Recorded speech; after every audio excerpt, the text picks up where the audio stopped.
This is the Curious Pundits podcast, hosted by Kevin and Emanuel. They explore bits of everything through thoughtful conversations, prioritizing curiosity over conclusions, and they thank you for joining them. Now, on to the podcast. Hi, everyone, and welcome to another episode of the Curious Pundits podcast. My name is Emanuel, and I co-host this podcast alongside Kevin. I'm Kevin. Today, we have another very special guest. I'm going to let Kevin make the introduction for this one, and I'm just going to do a prompt because I'm a marketer. That's what I do every day, and I wouldn't be much of a marketer if I wouldn't ask any of the people who are watching or listening to this episode to go to CuriousPundits.com. Over there, they'll find links to this episode, to previous episodes, to future episodes, and links to all the platforms where you like to listen to your podcast: Apple, Spotify, Stitcher, Amazon, and I think there isn't any other place where we're not there. So if it's a podcast platform, most likely we're there. CuriousPundits.com, that's where you'll find any share, comment will help us grow. Thank you so much for watching. And I'm passing along to Kevin to introduce our special guest today and the topic, of course. Actually, one more quick promo before we get to the topic and the guest is if you like the podcast, please give us a 5-star rating on your favorite podcast platform, as that will help other thoughtful people find us. So I have a personal curiosity, I might even verge on obsession, with the movement of stuff around the world. And the ultimate stuff, the commodity that allows us to make every other commodity, is oil.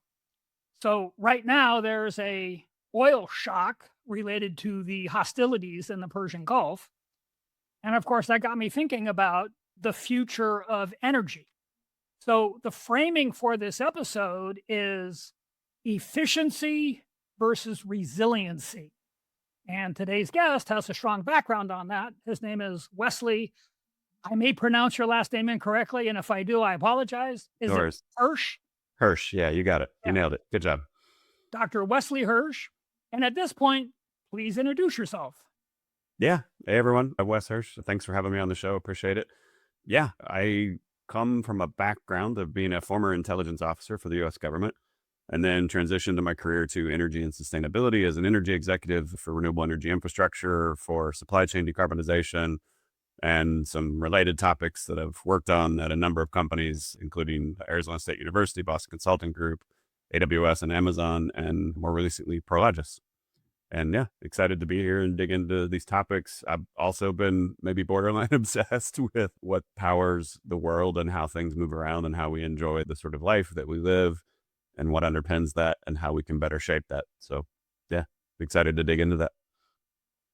I'd like to start a little high level because we have this narrative in culture that capitalists exploit workers. It's a common theme. And it's not true. But when you peel back the layers, what you really get is that capitalists exploit energy. The relative abundance in which we live is because we figured out how to turn energy into stuff. And way back when, that energy was provided by people, slaves, paid workers, and animals. But starting with the Industrial Revolution and the discovery of the ability to burn fossil fuels, we have ramped that up like never before. Somebody I know built a data correlation model between global GDP and global energy consumption, and they track 1-to-1. The correlation is 0.98. And when he also tracked the changes in energy consumption to the changes in GDP, they track as well. Every time energy consumption goes down, GDP does. Every time it goes up, GDP does. And right now, we're in a situation where the conflict in the Middle East has basically choked off 20% of daily oil production. And what I'm reading is the reason that we're not experiencing an 80% consumption limit right now is because various nations around the world are drawing down their strategic reserves. If this conflict continues to the point where those strategic reserves are depleted, then daily energy consumption cannot be 100 million barrels a day because it has to fall to match the daily production of 80 million barrels a day. And that means the global GDP drops by 20% and stays dropped until the oil starts flowing again. Hmm. So that's what got me thinking about efficiency versus resiliency. Efficiency allows us to get oil really cheap until something happens and suddenly it's not cheap anymore. Yeah. Yeah. Where do we start? Yeah. So you put a lot on the table there, starting with Yeah, just sorry. capitalism, right? And then oil and all the global markets of the world and energy. Well, I'm very pro capitalism. I want to say Yeah, that, sure. right? But No that worries. concept of capitalists exploit workers, Yeah. capitalists exploit energy. No, let's start there. That's actually a good place to start. So, one thing I recommend looking up for your listeners is two things. One, Buckminster Fuller, who I've read, I think, pretty much everything he's ever written, a really interesting guy to look into. He came up with the term called energy slave. And that sounds more controversial than what it actually is. Probably not great at marketing. So, Emanuel, maybe he could have hired you if you were around back then. There's a business. great comic by, there's an artist, a cartoonist, I think, is Stuart McMillan. I think he's out of Australia or New Zealand. It's Stuart, Stuart, and then McMillen. He has a great comic book that illustrates this concept, and it's like a digital comic book. You can flip through it. But what Buckminster Fuller had an insight, I think back in the 50s and 60s, to the point you mentioned, that I think a lot of people talk about, is how much energy capacity is contained within a barrel of oil. And I forget the exact conversion, but I think it's the equivalent of something like 10,000, I can't remember, of hours of human output of work. So if you just had a human fueled by oatmeal or whatever it is you're eating, and you were pushing like a sled, and you measured the weight of that sled and how far you moved it and what the friction resistance was, and you compared that to the energy capacity of a barrel of oil, that would represent thousands of people working all day, right? And that Buckminster Fuller said, hey, in some sense, like the services that you're consuming, when you get into a car and it drives, it's as if there's a bunch of people pushing that car for you, which is the only thing you would have had pre sort of fossil fuels. And the way he coined it was energy slaves, but there was the idea that you're taking advantage of this energy that's compressed and stored. So that's a good starting point. The other thing I would say is that luckily oil is not the only form of energy we have. And we can talk about like where all energy comes from, which is always the sun. We can come back to that. All energy is solar energy, not just photovoltaic energy. All energy is solar energy. I think people sometimes have a hard time wrapping their head around that. So let's take a tangent really quickly on that. The reason we have oil is because I think mostly phytoplankton and other organisms figured out how to take photons and turn those into chemical bonds. And those got stored and compressed, and over geologic time got condensed down into different fossil fuels like coal and oil being a big one, and then gas that's also sort of part of the hydrocarbon mix. So you're re-releasing or reusing all of that energy that was built up over millions of years. You also have other forms of energy, which are also solar energy, like wind, as an example. It's another renewable energy. So that's a different form of energy. That is solar energy, because the sun heats the earth, but not evenly. And that temperature differential has to be relieved. The pressure has to be relieved. And so we experience that as wind, right? Because the air is moving around to alleviate the pressure differential. You can harness that and capture that under wind turbines, and then it becomes energy that we can use again. Hydro is solar energy, because the sun takes water and moves it from a low potential energy state up on a hill to a higher potential energy state. And then that runs back down because of gravity, and you're able to capture that, and it's energy.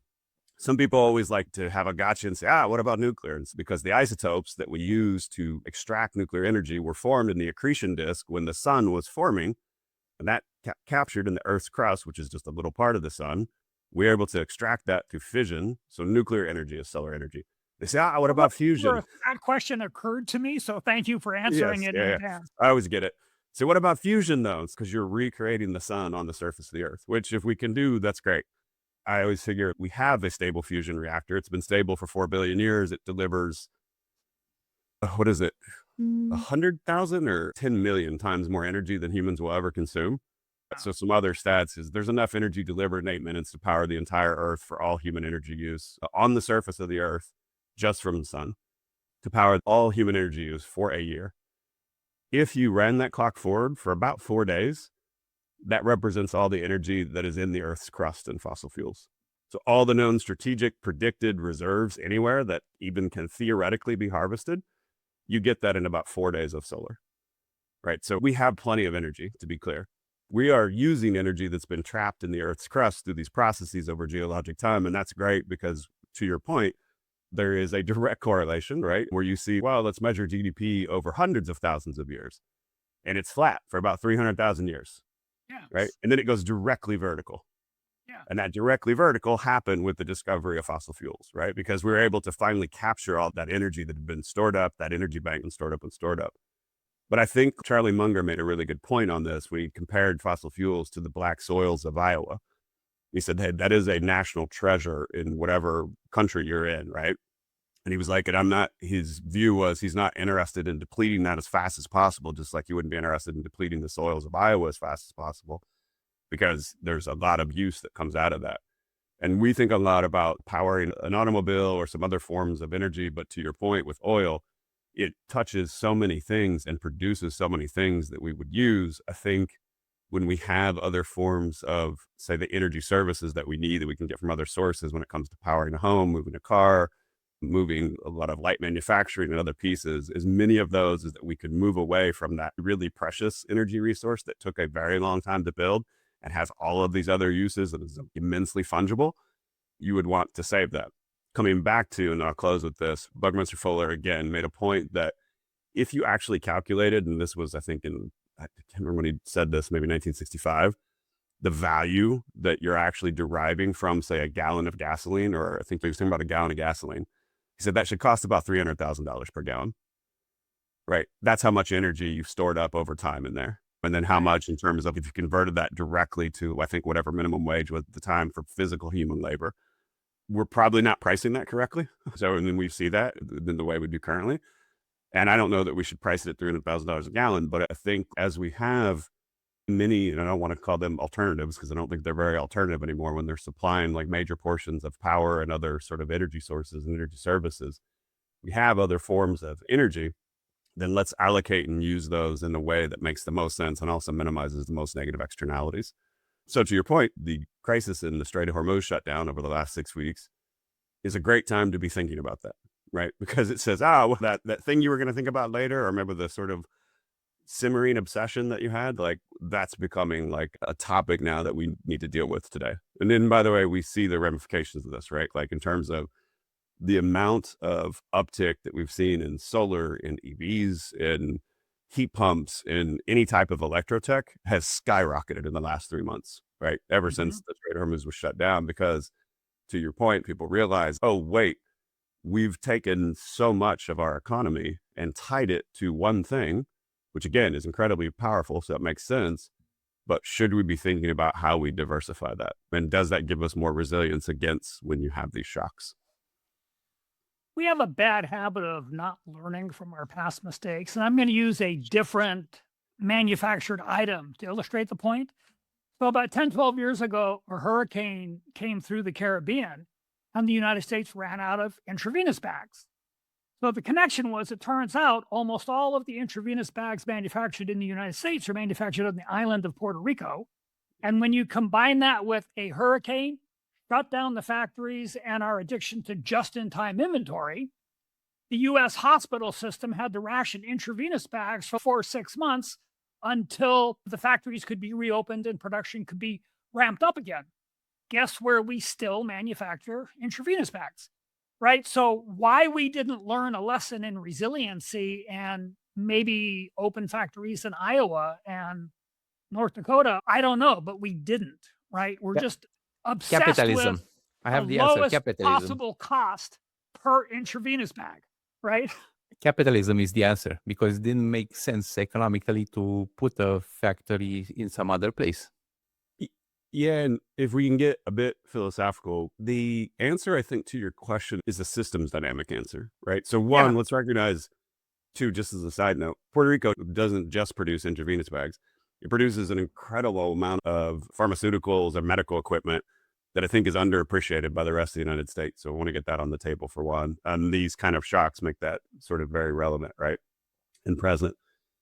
The answer to your question, I think, is, this is going to sound so oblique.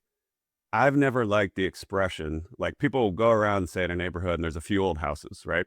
And maybe they're built 100 years ago. And people say, wow, they just don't make them like they used to. Look at that house. That looks great, right?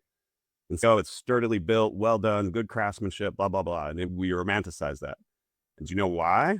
Because all the other houses fell down because they weren't built very well. They don't exist anymore. The ones that still remain systemically are the ones that you see, and then you have a confirmation bias saying, wow, they just made great houses back in the day. No, they Right. didn't. Yeah. They did not. Like most of the houses they made were awful, which is why they don't exist anymore. Some were crafted. This is going to sound very, everybody's going to hate this, by the way, because we love to romanticize those things and say, that was the good old days and whatever. Most of the materials and the techniques and the things that we had were not great. Some were, and we tried to move those forward, right? Well, And you see some examples of that. My point here is that this is a result of the system, right? So some things will survive, and then we'll see that, and that'll be a confirmation bias in terms of what we see. The same thing happens with markets when we say, why don't we diversify supply chains? Why don't we have more resilient supply chains, et cetera? And it's because, to your point, if it's very cheap to manufacture intravenous bags in Puerto Rico, and if you come to the table and say, but there might be a shock in the future, and so I want to be positioned for that, you have to then make that bet. And to make that bet, you have to invest and allocate capital somewhere else, right? Maybe you want to diversify to another area where it doesn't have maybe that same type of vulnerability. But in order to do that, that capital has to be recouped somewhere. So now you have to charge more for intravenous bags, right? Right. And when the buyers are sitting there saying this one or this one, and you can go as your sales pitch and say, but I'm going to be more resilient if there's another hurricane in Puerto Rico. And whatever procurement manager is going to say is, well, that's great. We'll solve that problem when it comes. And they'll keep buying the cheapest one that's a fraction of a penny cheaper, right? And then you say, why did that happen over and over again? And a lot of times we attribute that to these sort of individual decisions. This is the point I was making with the house. I know it's a very oblique thing where we're like, oh, it's about handcraftedness. And we want to make a very personalized story around that, right? And say it's about individual actors and decisions. But I think, and oftentimes that is important, but I think we don't appreciate the systemic environment that creates these decision factors over and over again. Now, if your bet happens to land at the right time, where let's say another version of this story is you diversify, you build in Iowa or Arizona or wherever, somewhere that doesn't have hurricanes. And then there is a hurricane. And then Puerto Rican production of intravenous bags shuts down, and you're the only one on the block that's selling intravenous bags, right? And you're charging a high price for that. You might get accused of price gouging or whatever else, but you're saying, oh, but I'm recouping that cost where I took that big bet. Now let's take it one layer more, right? Not even just capitalism. Let's think about how corporations work internally. If you're the person that says, hey, look, I think we should make huge capital investments to go build another intravenous bag production facility in some place that doesn't have hurricanes, because I have a belief that there's going to be another hurricane shock and that's going to shut down Puerto Rican production, et cetera. You got to really stick your neck out there, right? In terms of there's real money on the line. You got to really build that up. And you got to think every leader, every executive then who's trying to make that decision has to really also believe in that bet, right? And then think that a hurricane's imminent and we're going to shut down again, et cetera. But those are some of the system dynamics, I think, that drag us into decisions that we know intuitively after the fact are non-optimal, but it makes it very difficult beforehand. Right. And so I think there's probably parallels, and I imagine that's why you brought it up in terms of like how that works within the energy industry. But again, that's why we lock into these systems, because those individual decisions, you'd have to really go out and make a big bet. I think this is also why energy transitions or any type of transition takes a long time, right? Because you need time for those things where statistically you're probably going to be right, because there probably will be more hurricanes in Puerto Rico, right? But it's like, how much time will it take for that system to evolve into a place where, you know, that bet pays off? And so far, it sounds like with intravenous bags in production in the United States, at least, that it sounds like that remains in Puerto Rico. But maybe that will until, again, there's a big enough system shock to move that along. Yeah, one thing I don't know about intravenous bags in particular, like another way of dealing with the eventuality of another severe hurricane in Puerto Rico is just to stockpile bags someplace, right? Yeah. To carry you through the duration when they're not being manufactured. Maybe we're doing that and I just don't know it, right? So again, that comes down to capital allocation, right? Yeah. Because those bags aren't free to stockpile. So That's you'd a lot say, cheaper hey, than building a new factory. yes. Yeah. So maybe that's, yeah, totally. That could be a different way to stopgap that, right? But even then, and your point about like, why are we locked into just in time? What's the guy, or Rory Sutherland, another great marketing guy, actually, Emanuel, makes this point all the time. follow him, yeah. Because the decision and the quarterly metrics always drive that immediacy on what's the immediate way to cut costs. not what's the long-term way to make profit. And when those two are at opposition, the immediate way to cut costs this quarter that boosts the P&L this quarter almost always wins. It's very Yeah. hard. If you look, the same talk I was watching, Roy made the point, and he was talking about commercials, which I thought was interesting. He said that last year, like 4 out of the 5 of the companies that won awards for having the most interesting marketing and commercials, et cetera, were all family companies. And his theory on that was that it's because family companies might be able to take a longer term view and to think about that long-term customer relationship, that strategy, et cetera. But if you're a publicly traded Fortune 500 company, Fortune 2000 company, it's very hard. There's immense pressure to, and what I mean by immense pressure, again, it comes back to that ecosystem or systems thing. You could be the person who says, no, I'm not going to do that. I'm going to think long term. And then you might find you don't have a job. And then you're not there to make that change, right? And then who survives? The people that said, I'm going to cut costs this quarter. I'm going to make that decision to go back to the cheapest place to get intravenous bags, the ones that don't stockpile them, so they're not charging a premium, and they're not building a factory in Iowa, so that's not upping the price per unit. And someone says, that's a great decision. We can immediately measure the impact of that. And then you're like, that's the system dynamic pushing towards that. My point with all this is not that it's impossible to change or to throw up your hands, but I think it's really important when we say, okay, how are we going to tackle these big systemic issues? You have to really know what you're up against. You have to really understand that what are the dynamics that in the ecosystem that makes that sort of those type of decisions emerge more often than not. And then you can understand how you might want to affect change in those areas. Then that prompts me to the question, what are the dynamics today? Just to give some context, we are recording this summer close to middle of May 2026, where I like to say the world is upside down. It's the best time to be alive as well. I totally agree. I don't think they don't make them as they used to. You don't actually want to drive a car that was made like it was in 1970, perhaps.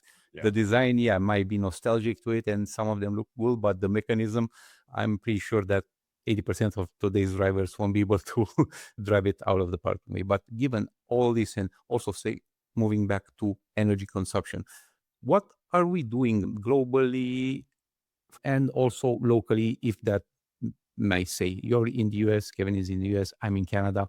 So one could argue the dynamics are a little bit different. One of our previous guests, and I tend to agree, Canada is probably the only country that could shut down their borders and live okay with everything that they have, especially energy, for sure. But globally and locally, what are the dynamics today, given what's happening and all these constraints? Yeah, first, let's tackle the premise of could Canada shut down? So that's interesting. Let's start with the fungibility of oil. We talked about how oil is highly fungible in terms of the products that it can create and how you can export and import products. But I think sometimes we confuse net exporter of, let's say, oil or fossil fuels in general as synonymous with energy independence. That is not true. I want to disavow anyone of that assumption. Let's take the United States as an example, because that's where I live and what I probably know the most about. We export more oil and technically oil products than we import. So you'd say, wow, okay, great. We're energy independent. More oil goes out than goes in, so we're doing just fine. This is not the case. So just to get into the basics of oil, we don't have to deep dive on this. Imagine a 2x2 matrix, right? 4 quadrants. And this is a basic starting point for oil. On the one hand, you have light versus heavy in terms of crude oil. And the types of refineries that are set up for light crude oils cannot refine heavy crude oils and vice versa. To update those takes sometimes up to and sometimes exceeding $1 billion per refinery, and takes years. It's not a quick thing to switch that. It can take 5, 6, sometimes even more years to switch. There's also, you've heard maybe sweet versus sour. I know that sounds weird, but it's actually the sulfur content. And apparently the prospectors back in the day, particularly in the US, they used to taste the oil to see how much sulfur content it had. And lower sulfur content is a sweeter oil, quote unquote, and higher sulfur content, the sour smell. So you have that quadrant, right? So you have light sweet or heavy sour or light sour, or which one did I miss? Heavy sweet. Yes. So those are the 4 quadrants, right? A refinery for upstream and midstream refinery is set up for one of those 4. There's actually nuance in between there as well, so it gets a little more technical than that. But even just taking those 4, and again, you can't just switch really quickly. So in the United States, we extract from the earth, our upstream is mostly light sweet crude. You hear this a lot in West Texas and other places where we pull a lot of light sweet crude out of the ground. We do not refine light sweet crude. We refine crudes that mostly come from Canada, actually. I think about 70%. The next biggest chunk comes from Mexico. And then there's about 10% that's a smattering, mostly from other countries in the Americas. So could Canada withstand economically no longer exporting this massive amount of their crude oil to the United States if we really put walls around all these countries? Maybe, right? Maybe we all could if we spent billions and probably trillions and then switched what types of refineries we have. We have not chosen to do this. Goes back to your point about just-in-time markets, because it is not financially or economically optimal in any way. The reason we've globalized over the last 100 plus years is because it makes way more economic sense to do, and the world has prospered for that. Now, should we reverse course and every country become super insular and build walls around themselves? We could do, right? I'd argue like you'd also regress economically back to the levels when you didn't have a global economy, right? Now you might still have lots of energy and oil and other technologies, but I think, again, this is these sort of nostalgic notions around, oh, more self-reliance and less like dependent. And I get it, right? The feeling's very real. I don't want to downplay that, right? When you don't really, and you wouldn't, like you're trying to go to work day to day, raise your family, live a life that you are proud of, right? And things are happening in other parts of the country, some of which your country may or may not have been involved with. And then all of a sudden, like you're having a really hard time paying to fuel your car to get to work. You have a really hard time feeding your family. And you get this sense like, that sounds like all that craziness over there. I just want to insulate from that. And if we just circled the wagons and protected our own, like then we wouldn't have to deal with any of that. And I get that. That comes from a place of, I think we shouldn't dismiss where that emotion comes from. But at the same time, we have built over the last hundreds of years, again, through fossil fuels and through global markets and through the combination of both energy and those abilities to deliver products and services wherever they can be best produced and then best consumed, that has lifted billions of people out of poverty, right? We forget that. I know that number sounds just, whatever, right? We lifted billions of people out of poverty. If you go back 200 years, not only did absolute poverty, even though the population was way less, there were still more human beings living in poverty 200 years ago than today. And then the percentage is from, 80 some percent plus living in poverty to 20 some percent living in absolute abject poverty today. So both the percentage and the total numbers are better. And again, that was all derived from the global economy that we have now. Is it perfect? No. Does it have a lot of problems? Absolutely. But I'm not personally in favor of trying to revert back to a world where you put artificial or real giant sort of walls around everything and then think about how you isolate your country from the rest of the world and then see if you can survive. Again, you probably could. Some countries would do better than others. Certainly countries in North America are blessed with a lot of resources, but I don't think that as a whole, as a species, we would benefit more than the situation we're in now. And my focus is thinking about how do we take the best of what those systems have delivered and then try to build an even better world for the future versus I'm not interested in reverting back to something or, again, closing ranks because these things seem scary or new or different or uncomfortable. Speaking of species and civilizations as well, there are the scales, the metrics of measuring a civilization based on the energy consumption. Yes. And I think we touched that before a little bit, but maybe want to go there into the, not necessarily fantasy, not necessarily sci-fi, but future, into the future. Yeah. And where would we be today? Yeah, I think we talked before when the three of us had talked about, I think it was the Kardashev scale. So if your listeners want to look that up, it's interesting. It's usually talked about in terms of sci-fi, but it is a real measurement, right? We are currently not yet a type 1 civilization. A type 1 civilization, I believe, would be able to utilize all of the power that's generated by their star, but from the Earth. And then I forget type 2 and 3. I think 2 is you're actually controlling the star and harness it directly. And then type 3 is you're doing the same at a galactic level. I could be off on that, so someone correct me in the comments if I got that off. I know we are not yet type 1. We're like type 0.7 or something in terms of the amount of energy we're able to leverage and harness. The thing I do like about thinking about the Kardashev scale is it reorients you to, it's very different. Like when you live a life as a human, run around the planet, in your mental relationship to the sun is not at the appropriate scale for what's actually happening in the universe, right? So I know this is going to sound super esoteric, but I'll try to land this. So you walk around on the planet, the sun in the sky is physically about the same size as the moon. It's actually literally millions and millions of times bigger. It's just so farther away, but it looks about that big. You see some clouds come and you say, that's whatever. Sun kind of went away. These clouds blocked it out. By the way, if you're into, like, if you look at even the ancient religion of the Greeks, right? Zeus was far more powerful than Apollo, and he controlled the clouds because he could block out the sun, right? So we've mentally had this picture for thousands of years that the sun is just something that sits there, but it's important. It's not that important. It turns night, right? The Earth rotates around, and we turn our backs to the sun, and then we see it again the next day. What we don't think of, and then often here, there's no solar at night, and the sun, and then there's clouds, etc. And I always think, okay, true. It's like, the sun is about 1 million times the volume of the Earth. And again, produces so much energy, like, that actually hits the Earth through all the clouds and everything, that it's so much energy. It's unfathomable. It's compared to the actual energy consumed and used on the planet. You think about what are all the different ways you can immediately and over time harness that. So when you think of these Kardashev scales, you start thinking that, oh, that's where all the energy in the entire universe actually comes from. Everything else that we do on this planet and how we harness that are these little tricks and little hacks that we've had. Now, go back to how fossil fuels are created. It wasn't just the millions of years ago that started. As far as we know, organisms evolved to figure out photosynthesis on this planet maybe about 500 million years after the planet was formed and cool enough for any life to exist. And as soon as they did, that one simple trick, people that have been around the internet for a while know that used to be a meme, right? Made plants the most dominant species for 3 billion years. Still are. And so then when I hear stuff like, I don't know about solar because of nighttime or clouds, and I was like, yeah, remember why we used to have plants, but they all went away because it was cloudy one day?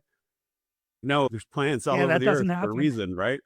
Because again, if you figure out that one simple trick of how to harness that energy directly, you immediately become the most dominant species on the planet for billions of years. That's exactly what happened on this planet, right? And it makes sense because that's an abundance of energy. So anyway, these Kardashev scales, I'm thinking about this. Now, does that change what I do tomorrow when I wake up in the morning? No, but it helps you start to think in scales that you're like, oh yeah, we'll have no problem building an energy system that is able to capture and harness that. An economist that I pay attention to recently came up with a pithy little response to that complaint. Oh, If yeah. the sun doesn't always shine, the wind doesn't always blow, and he's, oh yeah, the Strait of Hormuz is not always open. Sure. Right? Yeah, true. Yeah. Yeah. I think it was Bill McKibben said that every photon travels, what is it? I forget how many hundreds of millions of miles, and none of them traverse the Strait of Hormuz. So yeah. Yeah. Yeah, it's true, right? It's delivered all over the planet. And again, I'm very bullish on solar for obvious reasons that maybe I've elucidated here. But the bigger picture is there's so much energy abundance. That part I'm not worried about. So much energy abundance. Then I start thinking about, then great, what are the jobs to be done for those energy tools? And what's the best way you can configure that so that you get the maximum sort of output, which you want, which is human thriving in abundance with the least amount of external harm, or economists call them externality, negative externalities, right? These are things that, like, hey, if, as an example, and a colleague and friend of mine, Gary Dirks, who's at Arizona State University, made this point all the time. He worked in oil and gas for British Petroleum for years before he was there. Said, look, if oil didn't have negative externalities, like if it didn't emit carbon while you're burning it, you would think it was a miracle. It'd be the greatest thing ever, right? And in some ways, it still is. Literally, it's amazing. Then you say, but it comes with negative externalities. So you think about, okay, great. Then you use that for as much as you can until you can build a better energy system, or you can figure out a way, you could look at carbon capture or other things that try to address those negative externalities, or start to build your economy around what those other tools are that you have. But again, that takes time because you're talking about systemic change, but there's plenty of options on the table for doing that. I would like to talk about possible ways of moving into the future in terms of future energy systems, but I'm really interested in how the United States developed a system where we produce a lot of white, sweet crude and yet are set up to refine heavy sour. If you go back far enough in time, every oil industry was domestic because it was a brand new industry. It had just been invented. And it just seems to make sense that you would refine what you are pumping because Yep. the industry is so small, it's domestic. And yet somehow over time, we deviated from that. Like, how did that happen? Yeah, so I'm going to misquote it, and then my MBA professors are going to be mad at me. I want to say it was a Portuguese economist. I could be wrong on that. It goes back to the idea of comparative advantage, right? Mhm. This is whether you're thinking about it at any unit, whether it's a national unit, whether it's a state by state unit, whether it's one village trading with another. It's a matter of comparative advantage. Could you try to build and consume every single thing you need? Right. So the easier way to understand this is take the most extreme example. So when you're talking about nation to nation, it's still quite abstract, right? Because I can't comprehend 300 million people, say, in the United States. Let's just say you as an individual. Why don't you just yourself with your own hands and no shovels, no tools, just dig up with your fingers every single thing you need to live, right? Every other This is animal on the planet does it actually that way. a different question. I get the whole concept of Yeah. comparative advantages, and there's ways in which it makes sense, and there's ways in which it doesn't. But specifically relative to the refining of oil, Yeah, no, we'll get there. apparently, We'll get there. We'll get there. oh, Give me a minute. Yeah. So think about though, like every other animal, other than maybe ants and bees, maybe every other animal is fully self-sufficient. They don't rely on they don't rely on supply chains. They very rarely even rely on other members of their own family, right? Maybe initially, right? They're fully self-resilient. They're out in the earth doing their thing, and then they use their own hands or claws or feet or tails or whatever. We don't, for good or bad, right? Similar to other social animals, to ants, to bees, to dogs, like we're social creatures. Then you start saying to you as an individual, why don't you just go live in a cabin in the woods and whatnot? And then even you might want an axe, or you might want some way to carry water, but you don't get any of that. You cannot rely on anyone else, nothing else that any other human ever touched. It's very difficult, right? It's that, what's the comedian, Jimmy Carr, the comedian from the UK, had a great quote on this where he said, if you took a single human individual and just dropped them in the middle of the most remote forest, jungle, whatever, they'd probably be dead within 10 minutes. If instead you dropped a few dozen human beings, within a year, they'd be the apex predator of that entire ecosystem. We just are social creatures. So I think yeah. we'll get to like why oil refining specifically. So then you start saying, why do you have comparative advantage in terms of the things you produce? And because again, even for a single village of maybe 20 to 100 people, does it make sense for that village to produce every single thing that it consumes? And economically, it never does, ever. This is why you have trade, right? It's why we've had trade for as long as we've had history and pre-recorded history, right?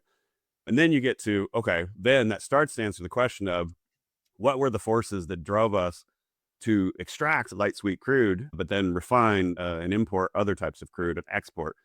And the shorter answer, the more glib answer, is because it was more economically viable, right? We could get better deals on imports of those heavy sour crudes and other types of crudes, and then we could make more money by exporting the crudes that we had. And also, in the case of the United States, we export quite a bit of finished product as well. Not just LNG, but just the finished goods that come out of oil manufacturing, refinery, petrochemicals, and sort of other things.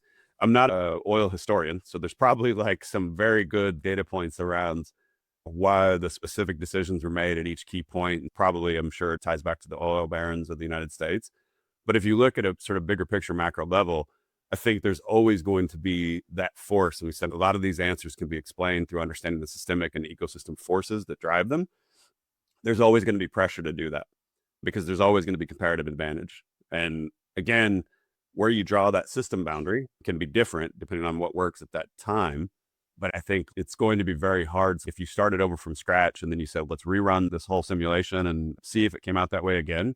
I think you'd find that it came out that way over and over again because, again, the dynamic of how human beings actually produce stuff. So basically, if I was to summarize that, it sounds as if at some point in the past, it was cheaper to import heavy sour than it was to pump I presume light so. sweet. Yeah. Yeah. Yeah, Well, that, and both it things kind of can makes be sense. true. That's the irony of comparative advantage, where both things can be true. It could be more financially lucrative to export light sweets and also more financially advantageous to import heavy crudes, right? It's a paradox, right? In terms of even like when you learn basic comparative advantage, like in a business class, and they usually say like one group produces bananas and another group produces clocks or something like that. You say, couldn't the group that produces clocks, like maybe they're more advanced, couldn't they also produce bananas? And they're like, yeah, they could, but then they wouldn't be able to spend time producing clocks. And if that is a more valuable use of their time, they'll keep doing that and they'll import bananas. And the people that are exporting bananas that said, why don't they also try to learn to produce clocks? And they could, and often over time they do. but they can get more value from just exporting their bananas and buying the clocks they need. And this is how all global economies work, supply chains and trade. So yeah, I would imagine, I don't know, again, the specifics on oil in the United States or that level of detail, but I think these are forces that are fundamental in how our economy works. So I do have one kind of issue with the whole concept of comparative advantage that I'd like to actually talk about later, but I want to Sure, get yeah. back to, in terms of the U.S. oil industry, when Yeah. we pump and export light sweet, where does it go? Who refines it? Oh, yeah, I'm not the expert on that. From what I understand, other countries within the Americas. And then I think we export also, I believe, I don't want to misquote, but I believe we export that quite broadly. But for I some know on reason the in import those side, it's countries, mostly Canada and Mexico, but on the export side, I think we have quite a big global market for that. but for those countries, it's somehow economically viable for them to refine the light sweet. Yeah. And then export the finished products from that. One might think, but I was born in Romania and we were communists for the first 4 years of my life. And especially in the Soviet and other socialist countries, these tradings and all the production was not done according to the logic that we just discussed here. So I'm just putting this out there. You don't want to know how many factories were producing all kinds of stuff that nobody actually needed. There wasn't a demand in the market. People didn't need it, but they were trading with other friendly countries. I'll give you something that we don't need and you don't need, and you'll give us something that you don't need and we don't need as well. And usually it comes with a caveat in a sense that here's also something else that we actually need and whatnot. Or if you want to buy this thing that you need, you also need to buy the other thing that you don't need. So this unfortunately things happen. I do want to come back to something that you said here, and I wrote it down. I take a lot of notes. I like to take a lot of notes. I can't read my handwriting, but hey. Sure. When we were discussing about the evolution, you said something like the ones that figure out either an organism or a civilization figure out how to harness the power of the dominant star, the sun, the photosynthesis becomes the dominant force in the system, the ecosystem on the planet, in our case specifically. As far as I know, when it comes to solar energy, China is, I would say, a few steps in front of the rest of the world. Yeah, we can talk about that. What we might call the West. Yes, sure. They seem to be, yes. Yeah. Where are we with that essentially, and where does... Here's one of my favorite, more mind-blowing, in my mind, more recent statistics. So the United States invented the first solar cell at Bell Labs in Murray Hill, New Jersey in 1946. Then if you look at all the solar the United States produced from that time until 2025, and you added all that up, cumulatively, all the solar. Keep in mind, originally a lot of that was used for satellites, and then we started a lot of domestic manufacturing and capacity and building out solar, again, up until very recent times. Then you take the first 6 months of 2025, so January through the end of June, for China's solar capacity production. The amount of solar panels that China produced in that 6 months is bigger than the entire, 6-decade history of the United States. I'd like to segue right now into my prior comment. Yes. Because weirdly, my issue with a pure Ricardian comparative advantage argument is there you go. Yes, China. thank you. Yes, good. Yeah, so if you roll the clock back on China like 50 or 60 years, their comparative advantage was relatively low-value agricultural exports. Yeah. So if they had been really Ricardian purists about comparative advantage, they would not be the manufacturing juggernaut they are today. So I think it's a good kind of like violating the rules worked out very well for them. So I think, to your point, that comparative advantage is not an equilibrium, right? Mm-hmm. And I think you've illustrated this really well, where you, as a nation or as a person even, innovates, right? You start to try to gain new comparative advantage. So it doesn't mean that if you happen to have a lot of bananas, you just export bananas forever, right? Or if you happen to know how to make a clock, you just make clocks forever. The idea is that while you have that comparative advantage, and the other big part about this is, it's odd because we call it comparative advantage, but the thing that's more important is that both of those entities actually benefit, right? They both gain, they both get more wealth, they both get more prosperity. When they do, that frees up time and resources so that they can invest in innovation for things that will drive new comparative advantage. right? And we think of it a lot of times in terms of when we say comparative, we think competition, right? And we think, and that means zero-sum game. Someone's going to win and someone's going to lose. But in fact, everybody wins in those scenarios. Both of those countries that are trading bananas and clocks both win. Then if you're the country that's, let's say you're exporting bananas, you have more time and resources and capital. And you're like, hey, we should think about what we can innovate within our borders or tribe or whatever that is, right? So to your point, and actually I want to go back to, I'm going to credit Gary Dirks again, because this was a conversation he and I had a couple months ago. He was living in, I believe it was in Shanghai for a number of years in the 80s and 90s when he was running VP Asia Pacific. And he talked a lot about why China went so hard into solar. His view was that originally they were looking at getting in the semiconductor business.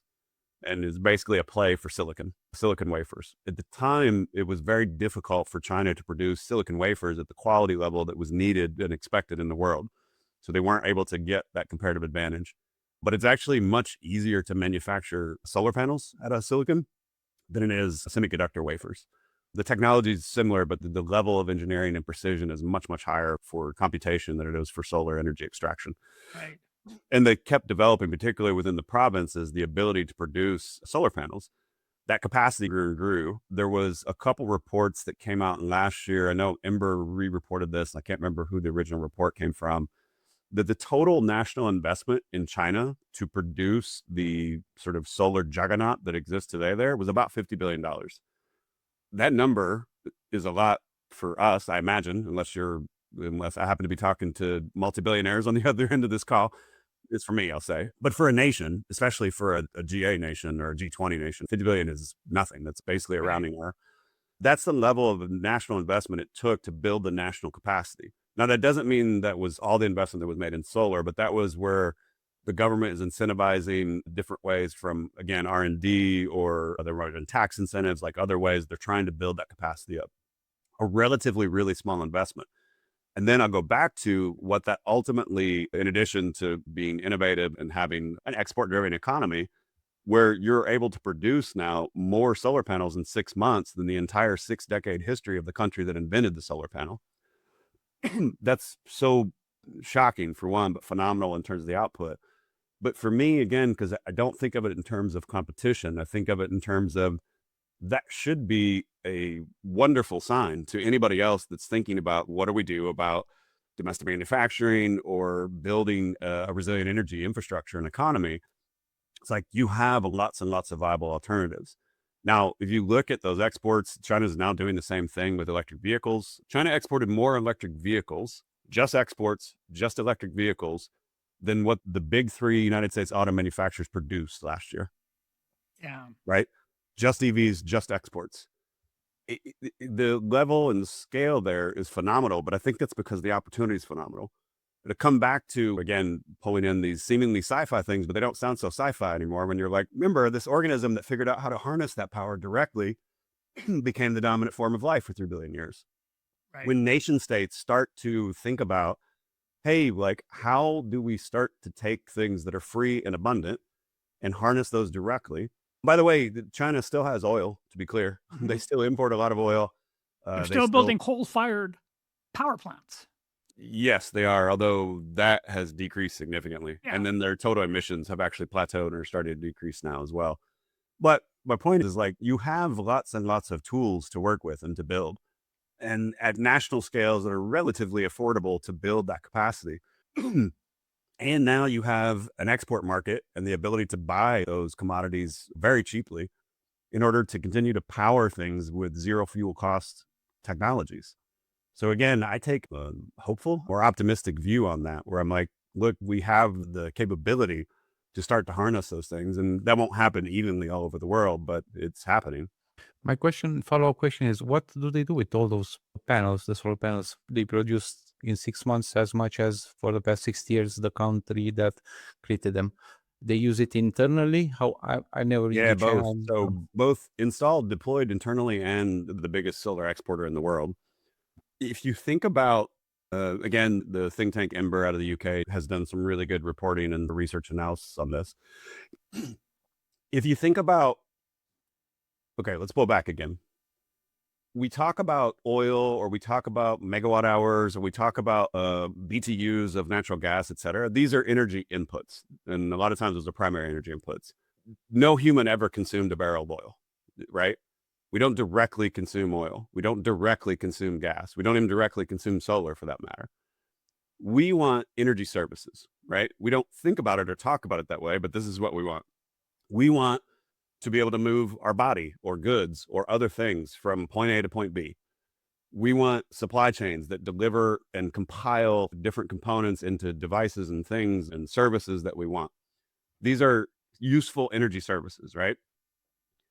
When you have complexity, because part of how you're delivering that useful energy service has a very complex origin story, let's say, where first you have to dig it out of the ground, then you have to refine it, then you have to ship it, then you have to sometimes refine it again, then you have to consume it, then 60% of it's lost to heat at the final point of consumption, not to mention a lot of it's lost to heat throughout the process.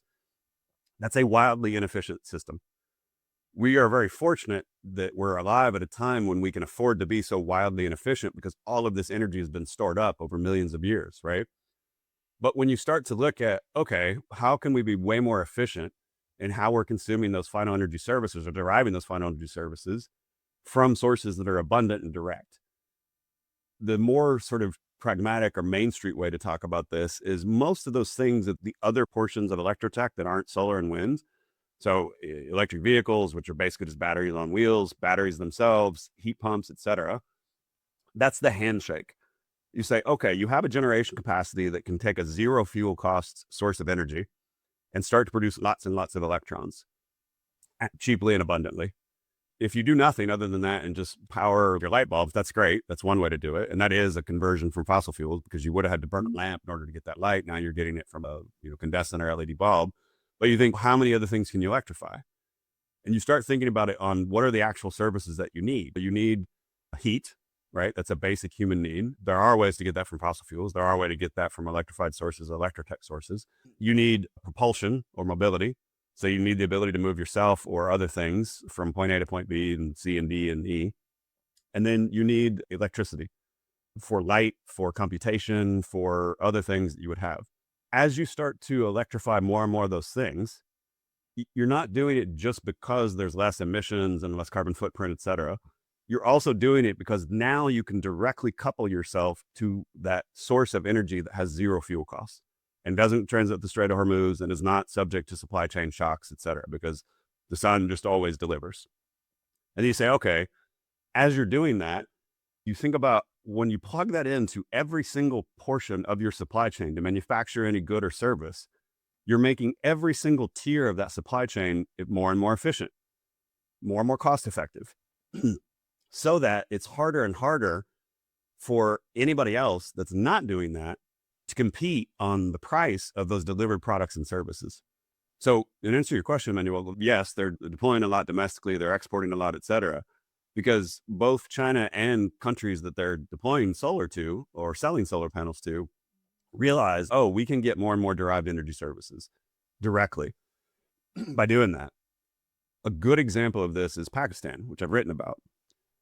Between 2022 and 2024, Pakistan, just in that amount of time, brought on about 25 gigawatts of solar, mostly distributed. About 20 gigawatts of that was off the books, essentially not part of their official net metering program. And that was in shops and houses, just rooftop solar, basically. If you look, they're now up to a little over 50 gigawatts total solar, which is more energy generation than all other forms of energy generation they have combined. So if you add up all of their coal-fired generation, their nuclear generation, gas generation, et cetera, solar now exceeds all those other sources combined. And that solar sits directly at the point of use, right? Somebody says, hey, I need power for my shop, for my home, whatever that is. And it's a really cool story. If you look into it, I wrote about it at sustainabilitydecoded.com. There was a lot of knowledge and know-how in this bottom-up revolution around watching TikTok videos and WhatsApp groups on how to install solar, how to hook it up, et cetera. And that bottom-up movement has had a massive impact on their overall sort of energy scheme. All of those panels came from China, right? So consumers. Yeah. All the solar modules came from there. There was some help, I think, from the government in removing import restrictions. So I think that was a big part, right? And saying, yeah, hey, like we need to deploy abundant energy infrastructure as fast as possible. Now, someone could look and say, yeah, but that wasn't the most efficient. And you could have built that system better, et cetera. And that's all probably true.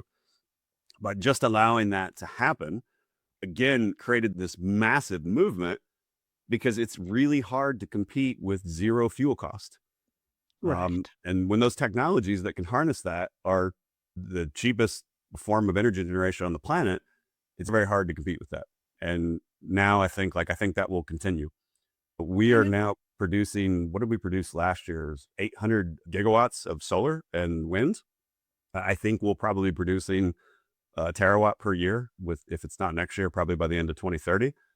And again, you'll see, again, a lot of that will come out of China. There's other countries, I think, that will ramp up their production. But yeah, I think like it's a changing dynamic that we're living in.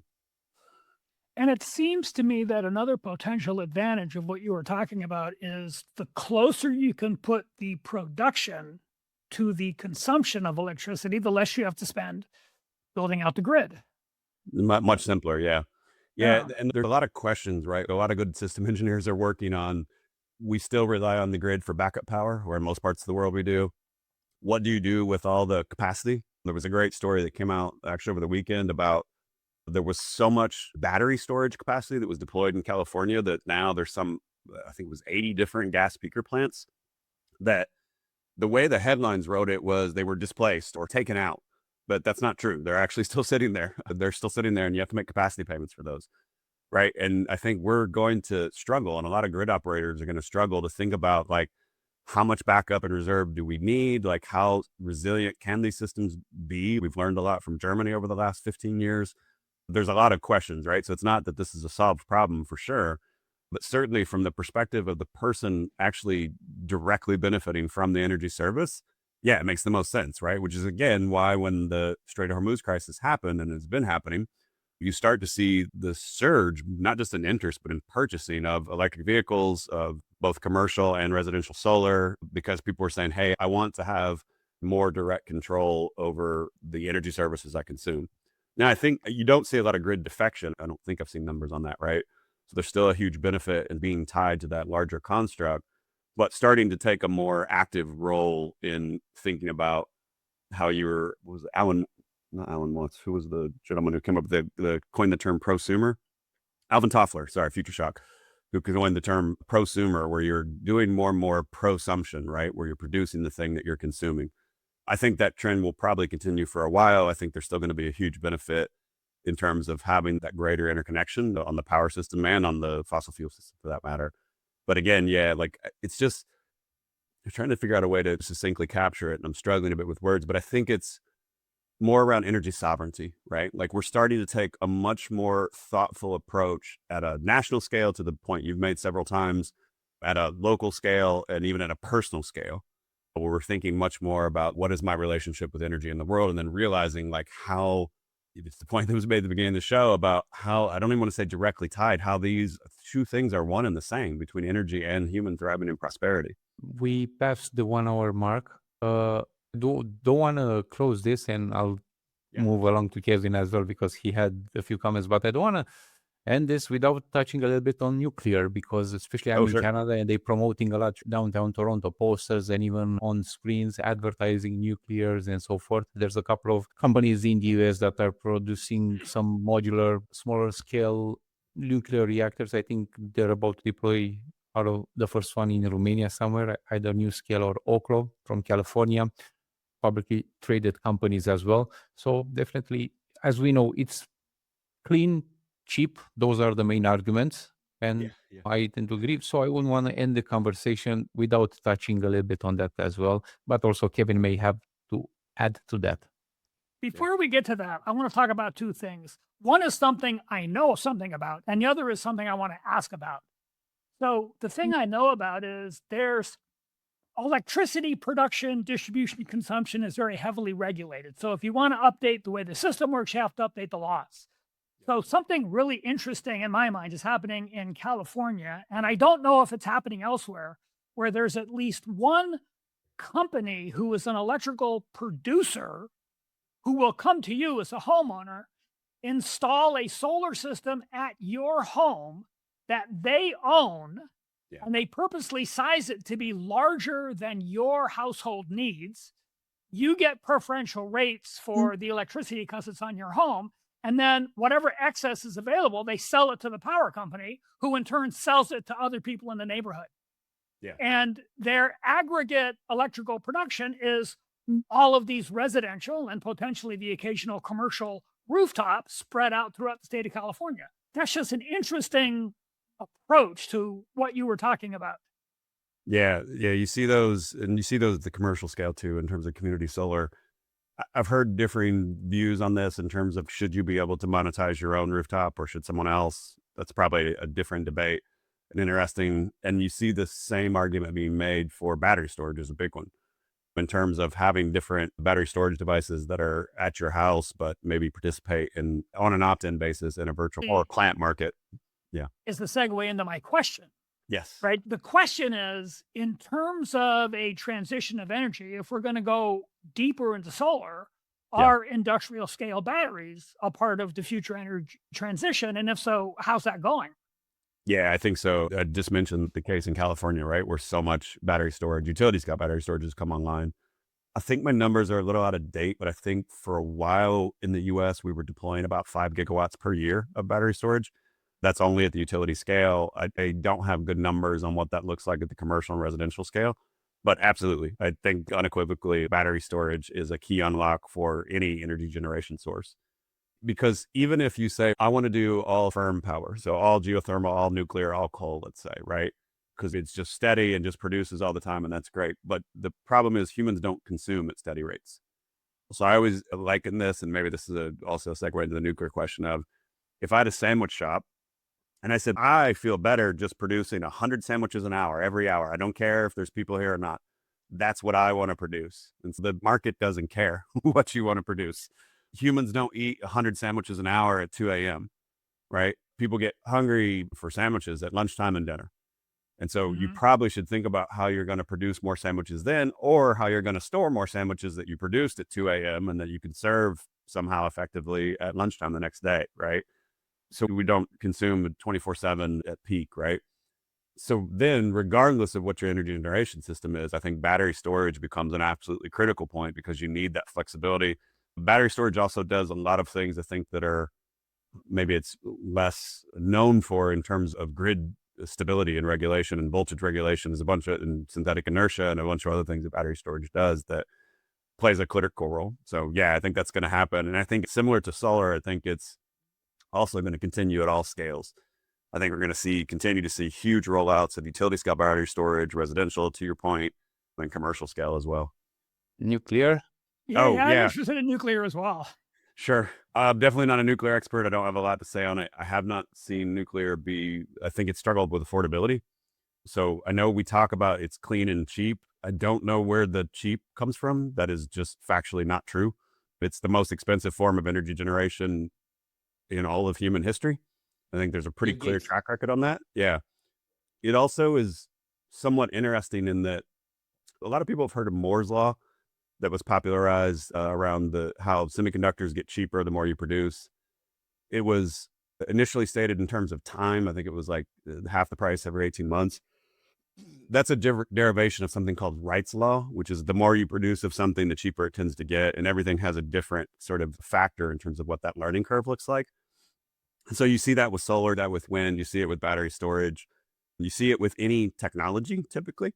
Nuclear is special in that it has a negative learning curve, which is remarkable. I don't think there's any other technology we've invented that has a negative learning curve, in that the more nuclear capacity we've produced, the more expensive it has gotten.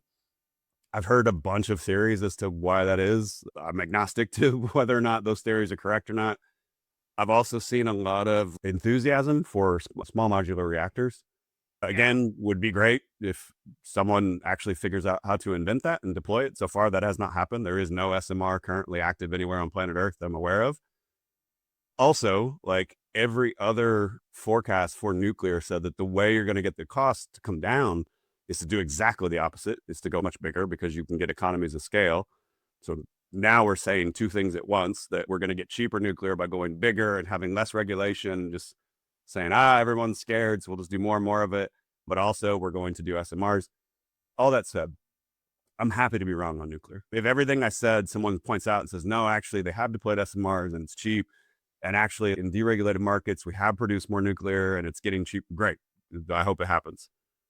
So far, it seems to be this technology that we keep betting on for 6, 7, 8 decades that just doesn't seem to be paying off. And if it does tomorrow and I'm wrong, then great, produce more nuclear. Right now, the other thing I think about is, and there's good evidence for this, much better uses of that capital. Even if you think about how long it takes to produce a nuclear plant, and again, people come up with, but that's because there's too much NIMBYism and it's too much permitting, whatever that is. But if you look at the last, like at least in the UK and the US, the last, 5 or 6 nuclear plants that were built, it took over a decade. I think they were 3 times over budget and 2 times over time budget. Thinking about all of the solar we could have deployed in the meantime, all of the batteries we could have deployed in the meantime, all of the wind we could have deployed in the meantime, all of the even more gas plants that we could have deployed in the meantime, right? So again, that's fine. Maybe it has the longest technological sort of development curve on Earth, and maybe in the future it really pays off. The question I often ask is, sorry to get a little bit cheeky, Emanuel, because you mentioned you're a marketer. If I were teaching a marketing class, nuclear would be the only subject. We'd learn about it for an entire semester. Because given the track record that nuclear actually has, and people that I know and respect have so much just unbridled hope and aspiration for nuclear. They know it's the future. They know it's amazing and just so great. And I'm like, I don't know how nuclear did that. And then look at what it's actually delivered. But its marketing is, Don Draper holds nothing on nuclear. It's so good. I don't even know how they did it. It wasn't considered effort. There's so much, again, just optimism for that technology. And I haven't seen it personally, but if I'm wrong, then great, because great way in theory to produce electricity. Rory Sutherland actually has addressed this topic in one of his speeches, and he said he was proposing actually to change the name because nuclear has so many negative connotations. You have the atomic and nuclear bomb that kills people, that's a good all point. those things. So he was suggesting changing to something else. Also, I think elemental was the latest term that they used. But why I'm saying cheaper and is because Bill Gates has popularized the idea of nuclear being cheaper and fast and clean. Yeah, and 2 other things I'll say about nuclear, probably this will be taken into context from my previous comments might, but some countries have done quite well with nuclear, particularly France and China, all right? And another thing that I think about is if you have a working nuclear power plant, please keep that on. I do not believe in mothballing the ones that they're safe, they're operating, et cetera. Even if people have philosophical differences to nuclear, I'm like, what? If you spent all of the time and effort to that, and now it can produce very cheaply, to be clear, right? Once it's there, then run that thing for as long as you safely can, right? Get all of the benefit out of it you can, because it took a tremendous investment. We haven't talked about it much, but again, going back and putting on my hat as a former intel officer, I also think the amount of vulnerability that introduces to your country, because they're incredibly easy to target and possible to defend and would absolutely destabilize probably your entire country if you hit one. I think that's probably something to consider. But again, if you've done that, you've made that investment, you've put your chips with that, keep running that thing, right? Don't mothball it, because now you have consistent, reliable energy. Like, you want to get the most out of that. So I'm a bit of what is the word? Maybe I'm a gadfly for nuclear. I don't know. Because again, I look and say, economically, I don't see the case. But again, if other people do, and if you have that, you've already built it, keep running it. There is a possibility that nuclear may become cheaper in the future. And for the benefit of listeners and viewers, the 3 of us discussed this briefly in a pre-recording call. There's a long history of governments spending big on something for national defense or strategic advantage, and those things bleeding over into the larger economy. 100%. 5 of the things that make our smartphones smart is Wi-Fi, internet, geopositioning, touchscreen, and computer voice activation. And all 5 of those started within departments of defense for purposes of, we're going to need this capability one day for our war effort. Is building that prototype. And that prototype is going to exist come hell or high water, because they have no budgetary constraints. They're DARPA, right? So then once a small modular reactor exists, then we have a prototype, and the supply chains and the manufacturing processes can be continuously tuned and improved from there.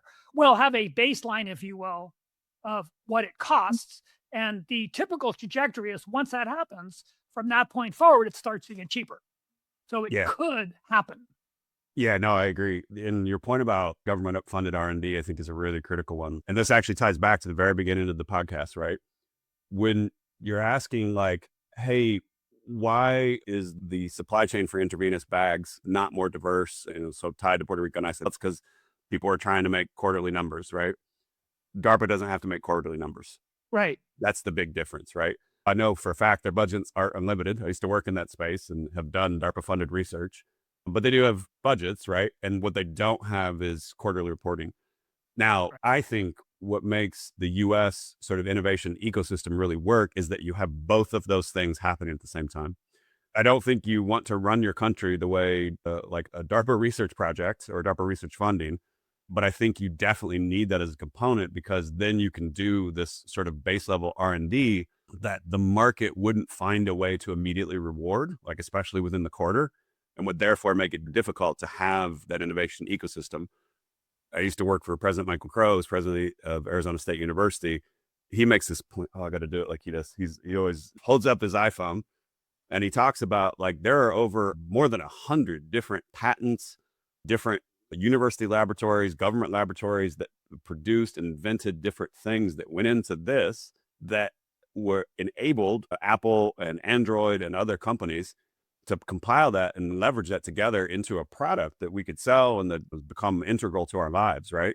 And you mentioned 5, right? There are hundreds, literally, just for the iPhone or just for the mobile phone. And that's continuing, right? And the next generation, that will definitely impact other energy generation resources, including nuclear, et cetera. And again, I know my comments maybe sound sour on nuclear, but all I'm saying is like that has yet to pay off, right? If it does in the future, great. There's probably were people that were looking at the different accelerometers and GPS and the other things that are in the phone and saying, what are we doing with these? I'm not sure this is going to pay off, right? And some of those didn't. To go back to my point about when you see a couple really good old buildings and you say, wow, they just used to build them great. No, most of them are now in the waste pile of things that didn't work. And that's fine. You need that, right? In order to have a thriving innovation ecosystem, you need to have waste. And I know from a sustainability person, I have a PhD in sustainability. That sounds weird to hear, right? You have to have the ability to try things and not all of them are going to work.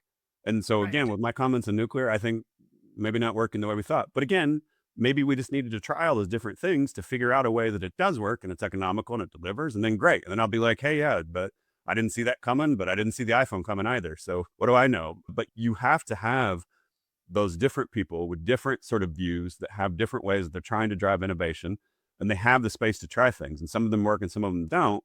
And we don't shame the ones that don't work. This is why I don't shame nuclear, right? And saying, oh no, it might take a different configuration or one more step and then that will deliver. And we'll be like, oh, of course, that was always a good idea in hindsight, we'll say, but it takes the ability to be able to do that. And I think that takes a little bit of humility, but also the willingness to try stuff. And that's really important. So there's another economist that I pay attention to. Her name is Mariana Mazzucato. And her whole thing is what you just spoke about. Never in a million years is DARPA going to produce an iPhone. But unless DARPA creates the technology building blocks that Apple later makes use of, neither can Apple. Correct. Yeah. Like that's her whole, not whole, but that's like the bulk of everything she does is related to the interplay between big government, basic R&D funding, some of which works, some of which doesn't, and then corporations who take that technology and use it to build products and services. That's right. I don't know if that's a question, but yeah, fully agree. I think you need that dynamic between those two things. And I'm just giving her a plug. Oh yeah. I think more people should know who she is. That's I've read some of her work. I think that's a salient point, right? And we're all living as the beneficiaries of that dynamic. Yeah. So yeah.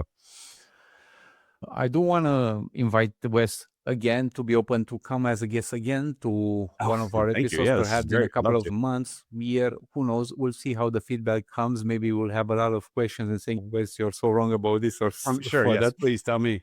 Yeah, engagement. I'm wrong. I do want to not end before I ask this question. And this is fairly important. We're talking about putting humans outside of our planet, a colony on the moon, most likely, and on Mars. Of course, we all know a certain character by the name of Elon Musk who said that he wants to actually die on Mars, not when on its way there, not when they Yeah, land, but of all, up there, yeah. of course. And one can only think, right? Okay, together you'll need energy. And even if this is one-way journey, right? So once you get there, you'll need energy to stay, to live, to produce, to prepare the colony and so forth. What kind of practical solutions are there at the moment in 2026 when we're looking at this? Because if you're asking Elon Musk tomorrow, they're going to Mars to put the colony, right? The last time I checked, it was 2025, the moment they'll launch towards Mars. Where are we essentially? Inevitably, it will happen either in the next 50 years or 500 years, somewhere around that time. Definitely in my lifetime, because I plan to live 1,000. Yeah. Yeah. My take on this is you have to hold two things in your mind at the same time, which are not actually contradictory, but I think, again, we like to, for some reason, diametrically oppose things. I'm very excited about space exploration, about lunar exploration, colonization, Mars exploration and colonization, and then even extra solar system outside of the solar system.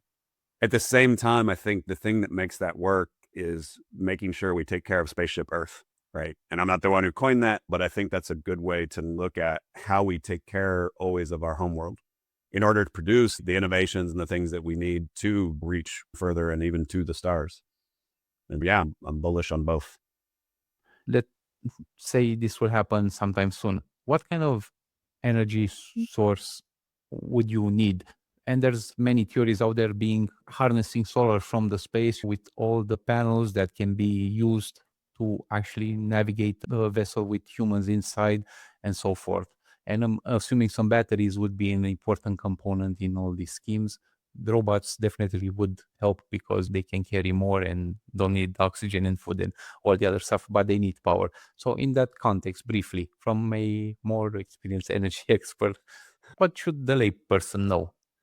Yeah, this is definitely beyond my personal area of expertise in energy.